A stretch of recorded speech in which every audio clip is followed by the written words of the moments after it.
It's the most wonderful time of the year. There's less decks to be playing and more money to spending. And yes, Maxie's still banned. It's the most wonderful time of the year.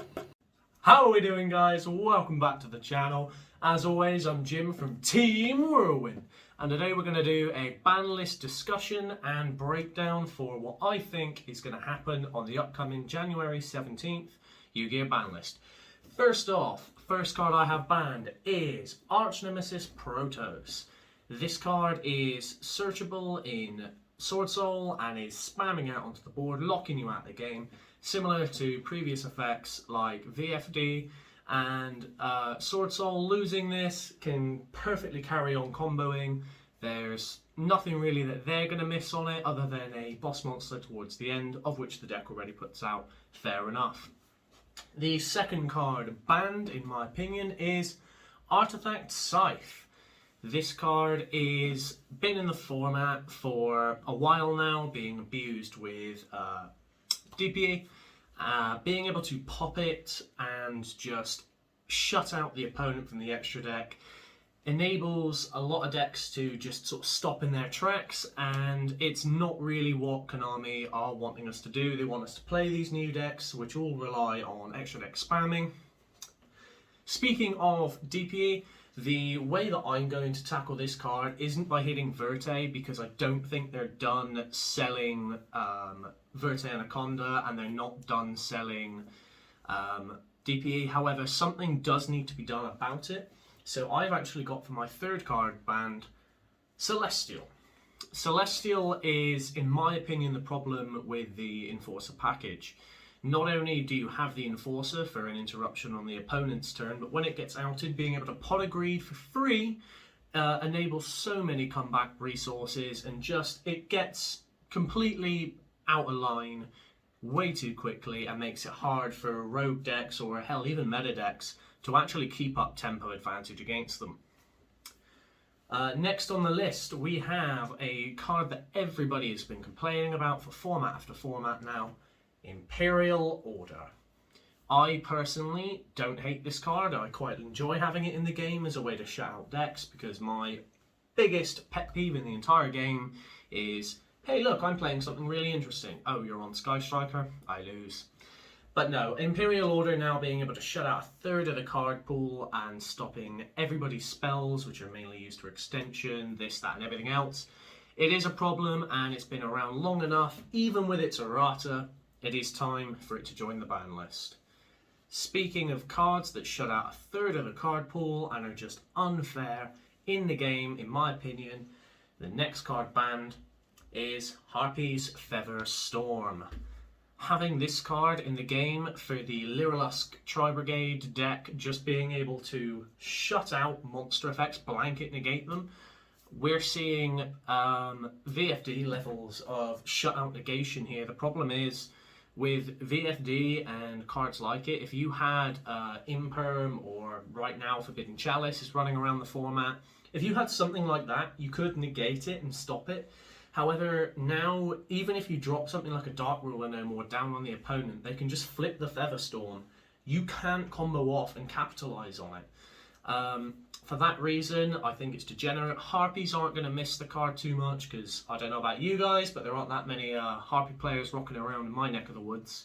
So for that reason, because it's being abused by the meta decks exclusively, that's the final card. I move swiftly on to the limited section. Now, I've only got 3 cards in this section. I don't believe too much needs to be hit, but this is just a bit of a check and balance. So let's do something about Tenyi and Sword Souls. My first limit is Tenyi Spirit Ashuna. Losing the Ashuna will reduce the amount of combo extension they can do in their turn and damage the recovery, but it shouldn't affect the end boards too drastically at all. It's very searchable in the archetype, still a very big power boss play, and still gets you where you need to be. But it just means that with that gone and the Protoss gone, they've lost 3 cards in the main, which they need to replace with something else, allowing for a bit more deck building diversity when it comes to Sword Soul Tenyi. The second card that I have limited on the list, we have Lyrilusk Recital Starling. Having this card limited does not immediately kill the Lyrilusk Tri-Brigade deck, which I don't think Konami want to do yet because they're not done selling Bird Call, and to be honest, I think there's a few more Tri-Brigade cards around the future, or at least, you know, Wing Beast support coming up, and them only having one means they're not double searching with Recital Starling and then making a completely free negate in the form of the Utopia thing. It makes them more susceptible to hand traps. It means they have to commit more resources to the board to make the same end, and just generally makes the Lyrilusk more playable. Up next, we have the final limited card, and again, it's a hit to not only Lyrilusk Tri-Brigade, but Tri-Brigade in general. It's about time Fractal goes to 1. With Fractal at 1, the deck is still perfectly playable. You can still do the Melfi version or the whatever else. I mean, I saw someone at Locals rocking a Yusenju Tri-Brigade list. Whatever. Limiting this to 1 does reduce the massive amount of impact that the Tri-Brigade cards can have on the game while still allowing them to go forward. As I said, I don't think Konami are fully done selling the Tri-Brigade deck to us yet, and we haven't really had enough events in person on the high level like YCS and national levels and things like that to really warrant them outright banning it. At 1, it makes it harder to see, less consistent, and that's what the Tri-Brigade Lyrilusk deck needs to be if we want it to take a back seat and let newer decks come in. Moving on now to the semi-limited and the unlimited. In semi-limited, I have, and it's about time this card moves, Salamangreat Circle. Let's bring Salamangreat back into the format. The deck isn't going to do anything. Honestly, Circle could come to 3. But knowing Konami and their track record, I think they're going to bring it to 2. Watch Salamangreat do nothing and then bring it up to 3. The card could have come back a long time ago. It's not going to impact anything too harshly. And we're just going to crack on with our days.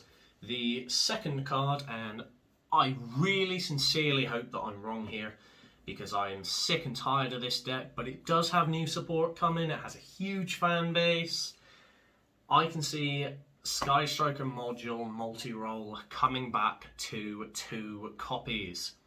This over bringing Engage back to multiple copies, which I don't think Konami is stupid enough to do, but this does bring them back something so that when their new Sky Striker Link Monster gets released, the deck has something else to add into the main to allow for more resource recurgence, and, you know, things like that. I can just see it. I can see Konami doing it, and I hope I'm wrong. Anyway, we're going to move on now to the final section, being the unlimited. First card on my unlimited is Emergency Teleport. Konami brought this from 1 to 2. I think it's coming to 3 on this list. They've got new Psychic decks coming out in the form of the Punk archetype that they want to boost to. They've got other archetypes such as Virtual World and Mutants that they're trying to support, and have had, well, they've come out relatively recently and aren't doing anything. I don't think Emergency Teleport being to 3 is going to drastically impact the format, but it will allow some of these more rogue decks just to have a bit of fun, which I think Konami are more than on board with. Oopsie daisy. Coming up next is Skullcrabat Joker 2-3. Move to 2, hasn't done anything. Pendulums aren't going to do anything until they get their new support. And even when they do, I don't think they're going to play the Skullcrabat Joker, because the Pendulum stuff they have access to now is better than normal summoning Skullcrabat Joker, Search Harmonizing Magician. The third and final card on the unlimited section is more of a wish list card for me, but I can see Konami doing it because it boosts pendulums in a way that doesn't immediately break them, and gives a bunch of older decks such as things like Magispectors and other general pendulum deck something to play with, and I can see Draco Face Off coming to 3 copies from 1. This card will not break the format wide open by any means, might make Triff Gaming a bit happy, and that's about all I can see the card doing. The final thing that I would like to mention on this predictions video is throughout the video I have been hitting things like Protoss, Scythe, Order, Featherstorm, and a bunch of general stun cards that lock the game down into unfair situations, but I haven't mentioned the elephant in the room, that being Mystic Mine. As much as I would personally like to see this card hit, I think whoever designed Mystic Mine is sucking the CEO's dick or something. This card is sticking around. I can't see Konami wanting to get rid of it just because I don't think they particularly care. And that's the only reason why Mystic Mine will not get banned. So, anyway, I got no better explanation for why that isn't happening. Thank you very much for watching, guys. I hope you enjoyed. If you agreed, leave a comment and a like down below. And if you didn't agree, call me a dickhead, do whatever you want in the comments. Have a lovely day, guys, and we'll see you on January 17th. See how right I was. Take care.